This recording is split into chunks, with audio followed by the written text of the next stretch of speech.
آج ہم بیان کریں گے پارہ ہے دوسرا اور سورت مبارک ہے سورہ بقرہ اور آیت ہے 148 اینڈ 149۔ اعوذ باللہ من الشیطان الرجیم، بسم اللہ الرحمن الرحیم۔ وَلِكُلٍّ وِجْهَةٌ هُوَ مُوَلِّيهَا فَاسْتَبِقُوا الْخَيْرَاتِ أَيْنَمَا تَكُونُوا يَأْتِ بِكُمُ اللَّهُ جَمِيعًا إِنَّ اللَّهَ عَلَىٰ كُلِّ شَيْءٍ قَدِيرٌ۔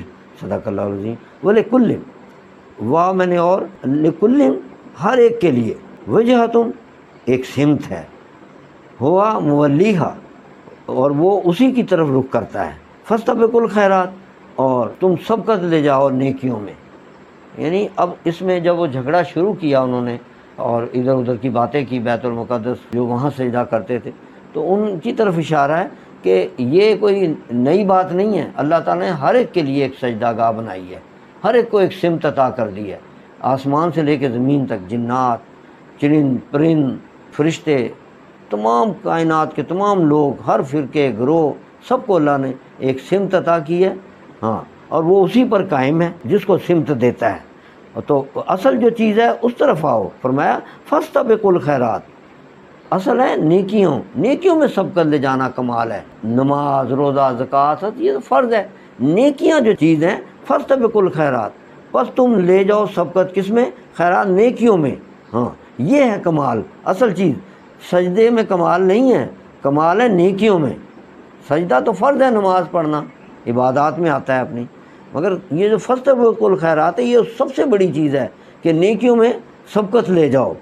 اینما تکونوا یأتی بکم اللہ جمیعا، اور تم جہاں کہیں بھی ہوگے نا قیامت والے دن، اللہ بکم اللہ جمیعا، سب کو اکٹھا کر لے گا، پتہ لگ جائے گا کس نے کتنے سجدے کی اور کتنی نیکیاں کی۔ ان اللہ، بے شک اللہ تعالیٰ، علی کل شیء قدیر، اللہ میں نے پر کل شیء قدیر، ہر چیز پر قدرت رکھتا ہے، قادر ہے۔ ومن حیث، وا میں نے اور حیث میں نے جہاں سے بھی، خرجتا آپ نکلیں، فولی وجہک شطر المسجد الحرام، تو آپ نماز کے لیے کعبے کی طرف ہی منہ کریں گے، یہ آرڈر اللہ تعالیٰ کر رہا ہے۔ ہاں، وَإِنَّهُ لَلْحَقُّ مِن رَبِّكَ، اور اے سننے والے بے شک یہی حق ہے، من ربک، تیرے رب کی طرف سے، وَمَا اللَّهُ بِغَافِلٍ عَمَّا تَعْمَلُونَ، اور جو تم کرتے ہو نا، جو بھی کام عمل، وہ اللہ غافل نہیں ہے اس سے۔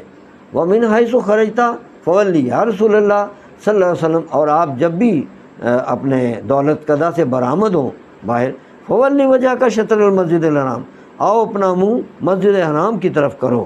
ہاں، وَحَيْثُ مَا كُنْتُمْ فَوَلُّوا وَجْهَكُمْ، اور اے مسلمانوں تم بھی جہاں کہیں ہو، ہاں، وجوہکم، وجوہ کہتے ہیں اپنے چہرہ کو، شطرہ اسی کی طرف کریں، لِأَلَّا یکون، تاکہ نہ رہے، للناس کوئی بھی ایسی بات، علیکم حجت والی تم پر، تاکہ لوگوں کو تم پر کوئی حجت نہ رہے۔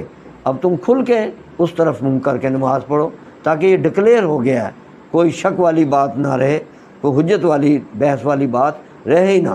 نبی علیہ السلام کو بھی اللہ تعالیٰ نے ارشاد فرما دیا اور نبی علیہ السلام کی امت کو بھی اجازت عطا فرما دی، الا الذین، مگر وہ لوگ جو ظلموا، بے انصاف ہیں، ظالم ہیں، منہم، ان میں سے، فلا تخشوہم، ان سے پس نہ ڈرو، بخشونی اور مجھ سے ڈرو، ہاں، کافر سے نہ ڈرو، ظالموں سے مت ڈرو، میں جو اللہ ہوں، جو رب ہوں، مجھ سے ڈرو، ہاں، وَلِأُتِمَّ نِعْمَتِي عَلَيْكُمْ، اور اس لیے کہ میں اپنی نعمت تم پر پوری کر دوں، وَلَعَلَّكُمْ تَهْتَدُونَ، تاکہ تم ہدایت والوں میں سے ہو جاؤ۔ اس سے پتہ لگا جب ہم اللہ تعالیٰ سے ڈریں گے اور دنیا میں کسی سے نہیں ڈریں گے، پھر اللہ اپنی نعمتیں ہم پر پوری کرے گا۔ اشارہ دیا اس نے اس میں کہ جو ڈرتے ہیں اس سے اور لوگوں سے نہیں ڈرتے اور صرف اللہ سے ڈرتے ہیں، ان پہ وہ نعمتیں اپنی پوری کرتا ہے۔ یہی جانچ ہے مسلمان کی، یہ جانچ رکھی ہے کہ وہ کس سے ڈرتا ہے، وَلَعَلَّكُمْ تَهْتَدُونَ، تاکہ تم پھر ہدایت پاؤ۔ وآخر دعوانا الحمدللہ رب العالمین، والصلاۃ والسلام علیک یا خاتم النبیین، صدق اللہ۔